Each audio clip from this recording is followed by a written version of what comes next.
மக்கள் விரும்பும் Velavan stores, Usman road, T Nagar, Chennai மற்றும் தூத்துக்குடி. விழா காலங்கள் எல்லாம் வேலவன் ஸ்டோர்ஸோடு.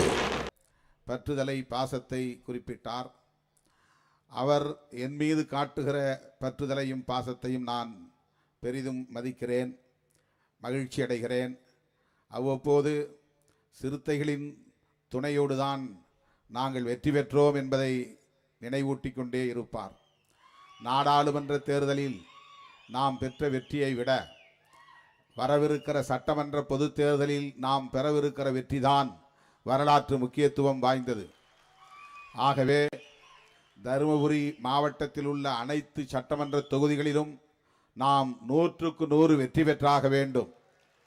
அதற்கு திராவிட முன்னேற்றக் கழகத்தின் களப்பணியாளர்களோடு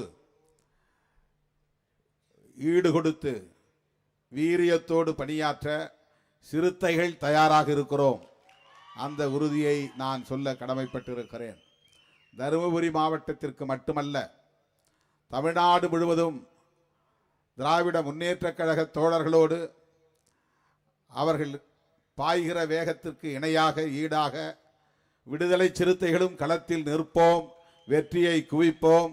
மீண்டும் அண்ணன் தளபதி அவர்களை தமிழகத்தின் முதலமைச்சராய் நாற்காலியில் அமர வைப்போம். அதன் மூலம்தான் தந்தை பெரியார், பேரறிஞர் அண்ணா, புரட்சியாளர் அம்பேத்கர் ஆகியோர் கண்ட கனவை நாம் நனவாக்கிட முடியும். இல்லையேல் நாம் பெரும் சவால்களை சந்திக்க நேரிடும். வலதுசாரிகளின் கைகள் ஓங்கும். அதற்கு அதிமுக போன்ற கட்சிகள் இன்றைக்கு துணையாக நிற்கிறார்கள். அதிமுக பெரியார் பாசறையில் உருவான இயக்கம். ஆனால் இன்றைக்கு அவர்கள் பெரியாருக்கு நேர் எதிரான சக்திகளோடு கைகோர்த்து நிற்கிறார்கள். பெரியாரையே கொச்சைப்படுத்தக்கூடிய சக்திகளோடு கைகோர்த்து நிற்கிறார்கள்.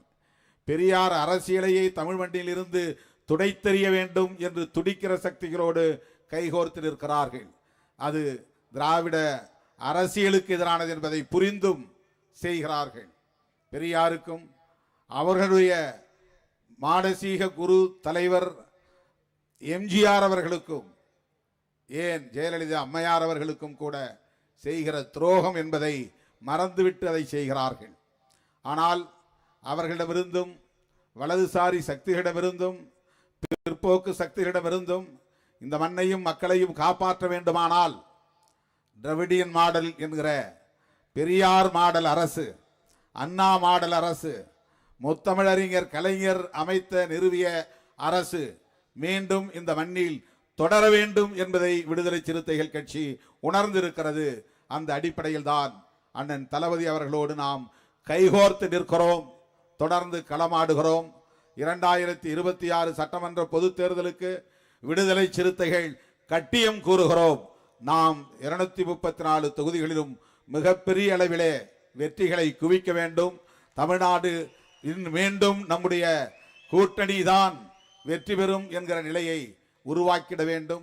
இன்னும் சில மாதங்களே இருக்கிற இந்த சூழலில் இப்போது இருந்தே நம்முடைய களப்பணிகளை தீவிரப்படுத்துவோம் என்பதை சொல்லி, வலதுசாரி அரசியலுக்கு இந்த மண்ணில் இடமில்லை, பிற்போக்கு சக்திகளுக்கு இந்த மண்ணில் இடமில்லை. தேர்தல் ஆணையத்தை பயன்படுத்தி இங்கே நம்மை வீழ்த்துவதற்கு முயற்சி செய்கிற அந்த சதி முயற்சிகளுக்கு இங்கே இடமில்லை என்பதை உறுதிப்படுத்துவதற்கான ஒரு களமாகத்தான் தேர்தல் களம் நம்மை நோக்கி வருகிறது.